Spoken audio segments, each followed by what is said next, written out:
Hello सबैलाई यीशु ख्रीष्टको नाममा जय मसीह। म विश्वास गर्छु तपाईँहरू सन्चो सुविस्ता हुनुहुन्छ भनेर है। आजको यस्तो लभली वेदर है, लभली इन्भाइरोमेन्ट छ, हरियो परियो। अनि म आशा गर्छु तपाईँहरू स्वस्थ हुनुहुन्छ भनेर है। अन्त आज म तपाईँलाई यो कुरा राख्न चाहन्छु। आज नि हाम्रो परमेश्वर कति महान हुनुहुन्छ र आज के अरे परमेश्वरले हामीलाई हाम्रो जीवनमा कति नयाँ काम गर्नुहुँदैछ। दिन प्रतिदिन जब हामीले आफ्नो जीवनमा नि पर्सिक्युसन्स सर्कमस्टेन्सेसहरू आउँदाखेरि परमेश्वरलाई हामीले ओभरकम गर्नु क्या सहायता अनि मद्दत गर्नु हुँदो रहेछ है। अन्त म तपाईँहरूले एउटा वचन राख्न चाहन्छु है। मैले जस्तै मनन गरेको थिएँ Matthew 6:22 I think. The eye is the lamp of the body है। The eye is the lamp of the body. If यो eye is healthy your whole body will be full of light भन्नुभएको रहेछ नि। अब नेपालीमा भन्नु पऱ्यो नि होइन। दि आई इज हाम्रो आँखा चाहिँ शरीरको के अरे ल्याम्प अफ द बडी भने चाहिँ ज्योति हो अरे नि, ज्योति हो अरे। And if your eye is healthy your whole body will be full of light अरे।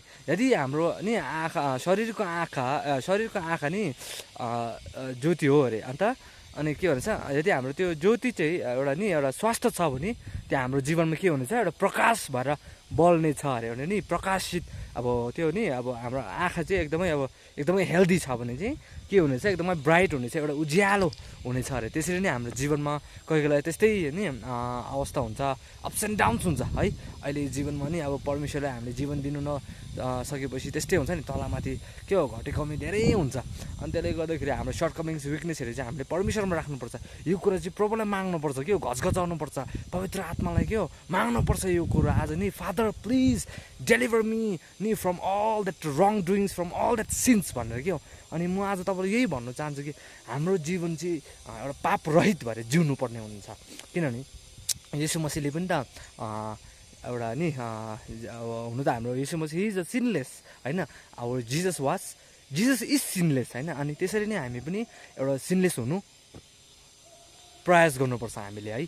अन्त त्यसले गर्दाखेरि म तपाईँलाई यही भन्न चाहन्छु, आज हामी जति हामी नि अब जीवन अब पापले भरिसकेको छ नि, अब कति यो संसारै पापले भरिसकेको छ। अब सोसियल मिडियादेखि लिएर सबै बिजनेस टेक्नोलोजी भनेर नि अब कति सबै हामी 10 आज्ञा याद छ नि त नि। 10 आज्ञा परमेश्वरले जुन नगर्नु भनेको कुराहरू त्यहाँनिर एकदम क्लियर गरेर परमेश्वरले भन्नुभएको छ। अनि म तपाईँलाई विश्वास गर्छु दिन प्रतिदिन तपाईँहरू अगाडि बढ्नुहुँदैछ भनेर है। अन्त यसरी नै तपाईँहरू अगाडि बढ्नुहोस् होला, परमेश्वरको राज्य बढाउनुको लागि सेवा गर्दै जानुहोस्।